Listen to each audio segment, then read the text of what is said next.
नंदनवन में सूरज आग के गोले बरसा रहा था। तालाब सूख चुके थे और पेड़ों की छांव भी बेअसर हो रही थी। लेकिन बरगद के एक पुराने तने के नीचे रानो चिड़िया पसीने से लथपथ होकर घास के तिनकों के साथ कुश्ती लड़ रही थी।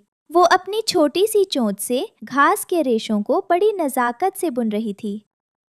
ओह, ये साधारण घास की टहनियाँ बहुत जल्दी सूख जाती हैं। काश मैं कोई ऐसा तरीका ढूंढ पाती जिससे ये तिनके धूप में भी ठंडे रहें। अगर मैं इस नीम की टहनी को दाईं ओर लगाऊं तो हवा और भी ठंडी हो जाएगी। नन्हे चूजों को दोपहर में नींद नहीं आती, उनके लिए ये बहुत जरूरी है। तभी कालू कौवा उड़ता हुआ आया और अपनी छतरी बंद करते हुए हांफने लगा। अरे ओ रानो, मेरी छतरी भी अब काम नहीं कर रही। क्या मेरा एसी तैयार है?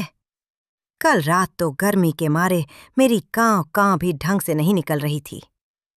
रानो, ओ रानो, जल्दी कर भाई, मेरा घोंसला तो तंदूर बन गया है। मेरे अंडे उबल न जाए कहीं। कालू भाई, थोड़ा सब्र रखिए, बस आखिरी गांठ बांध रही हूँ। आप जानते हैं ना, मैं घास को पहले नदी के पानी में भिगोती हूँ, फिर बुनती हूँ ताकि ठंडक बनी रहे। वाह रानो, तुम्हारे हुनर की चर्चा तो बगल वाले जंगल तक पहुंच गई है। ये लो, चने के कुछ दाने, ये तुम्हारी आज की मजदूरी है। बस मेरा काम जरा स्पेशल करना। मिट्टू भाई, आप सभी मेरे परिवार जैसे हैं। मेहनत मेरी है, पर बरकत आप सबकी दुआओं में है। जंगल के सबसे ऊंचे और सूखे पहाड़ पर भुल्ला चील रहता था। उसके दिल में दया नाम की कोई चीज नहीं थी। वो अपनी दूरबीन जैसी आंखों से रानो की लोकप्रियता देख रहा था।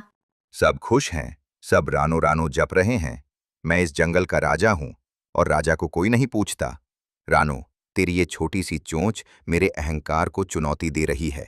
आज रात मैं तेरी इस ठंडी दुनिया में आग लगा दूंगा। ये छोटी सी चिड़िया, इसकी इतनी हिम्मत कि पूरे जंगल को ठंडा रखे। अगर ये पक्षी चैन से सोएंगे तो मेरे डर का साम्राज्य कैसे चलेगा? रात का सन्नाटा छाया हुआ था। रानो अपनी थकावट मिटाने के लिए गहरी नींद में थी। तभी एक काला साया नीचे उतरा। भुल्ला चील ने अपनी नुकीली चोंच और फौलादी पंजों से उन सभी एसी को नोचना शुरू कर दिया जिन्हें रानो ने हफ्तों की मेहनत से बनाया था। लो, अब करो ठंडी हवा का आनंद। कल जब सूरज उगेगा तो रानो के आंसुओं से ये सूखी घास भीग जाएगी। हा हा हा। अगली सुबह जब सूरज की पहली किरण रानो के घर पड़ी तो वो खुशी खुशी उठी। लेकिन सामने का नजारा देखकर उसके पैरों तले जमीन खिसक गई। चारों तरफ सूखी घास के चीथड़े उड़े हुए थे। नहीं, मेरी मेहनत, मेरा सब कुछ लुट गया। हे भगवान, मैंने किसका क्या बिगाड़ा था? तभी कालू, मिट्ठू और बाकी पक्षी अपना सामान लेने पहुंचे। खंडहर जैसा नजारा देखकर उनका पारा चढ़ गया। ये क्या तमाशा है रानो? मेरा एसी कहाँ है? कालू भाई, किसी ने रात को सब बर्बाद कर दिया। देखिए, सब टूटा पड़ा है। झूठ, सरासर झूठ। लगता है तुमने हमारा अनाज खा लिया और अब काम न करने का बहाना बना रही हो। हमें बेवकूफ मत समझो। हाँ रानो, हम सब ने तुम्हें अपनी जमा पूंजी दी थी। या तो हमें अभी के अभी नए एसी दो या हमारा सारा अनाज और पैसे वापस करो।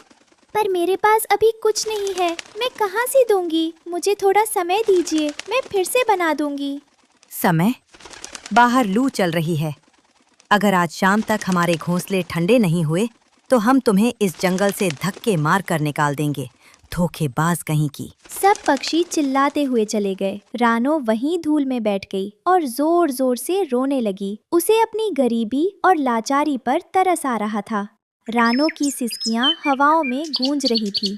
तभी अचानक जंगल के बीचों बीच एक ठंडी लहर चली और एक दिव्य प्रकाश पुंज प्रकट हुआ। उस रोशनी के बीच से वन परी बाहर निकली। धीरज रखो रानो, तुम्हारे आंसू मोती जैसे कीमती है, उन्हें व्यर्थ मत बहाओ। आप कौन हैं देवी? क्या आप मेरी बेगुनाही जानती हैं? मैं सब जानती हूँ। मैंने भुल्ला चील की करतूत भी देखी और इन पक्षियों का स्वार्थ भी। लेकिन तुम्हारी मेहनत सच्ची है। ये लो, ये इंद्रधनुषी जादुई घास है। जादुई घास? मैं इसका क्या करूंगी? इस घास में मेरी जादुई शक्तियाँ हैं। इसे बस उन टूटे हुए हिस्सों पर छुओ और अपने मन में निर्माण की इच्छा करो। ये एसी ना केवल ठंडी हवा देंगे, बल्कि इनमें से मधुर संगीत भी निकलेगा। परी ओझल हो गई और रानो के पास घास का एक चमकता हुआ गट्ठर रह गया। रानो ने कांपते हाथों से जादुई घास उठाई और जैसे ही टूटे हुए ढेर पर रखी, एक चमत्कार हुआ। देखते ही देखते हवा में घास के तिनके खुद ब खुद बुनने लगे। एक के बाद एक बहुत सारे सुंदर और हरे भरे एसी तैयार हो गए। रानो, घबराओ मत, हम खुद को ऐसे ढाल लेंगे कि लोहे की चोंच भी हमें तोड़ नहीं पाएगी। हम में से निकलने वाली हवा नंदनवन की आत्मा को शांत कर देगी। पक्षियों, भाइयों, यहाँ आओ, देखो तुम्हारा काम पूरा हो गया। सारे पक्षी दौड़ते हुए आए। जैसे ही वे पास पहुंचे, उन्हें एसी से निकलने वाली चंदन जैसी खुशबू और बर्फीली हवा का एहसास हुआ। ओह, ये तो पहले वाले से भी 1000 गुना बेहतर है। रानो, हमें माफ कर दो, हमने तुम पर शक किया। वाकई ऐसी ठंडक तो मैंने स्वर्ग के बारे में सुनी थी। रानो, तुम तो जादूगरनी निकली। उसी समय भुल्ला चील फिर से हमला करने के इरादे से नीचे आया। मैं इन्हें फिर से नष्ट कर दूंगा। जैसे ही उसने जादुई एसी को छूने की कोशिश की, एक तेज हरी रोशनी निकली और भुल्ला को जोरदार झटका लगा। वो दूर झाड़ियों में जा गिरा और उसके सारे पंख झुलस गए। बचाओ, मुझे माफ कर दो। अब मैं कभी किसी का बुरा नहीं करूंगा। पूरे जंगल में जश्न का माहौल था। रानो अब गरीब नहीं रही थी, क्योंकि पक्षियों ने उसे ढेर सारा उपहार और अनाज दिया। लेकिन सबसे बड़ी दौलत थी वो सम्मान जो उसे मिला। धन्यवाद परिमा, आज मुझे समझ आया कि जो दूसरों का भला चाहता है, ईश्वर खुद उसकी ढाल बनकर खड़ा होता है। अब नंदनवन में गर्मी का डर नहीं था, क्योंकि रानो की जादुई घास और उसकी अटूट मेहनत ने हर घोंसले को खुशियों का महल बना दिया था।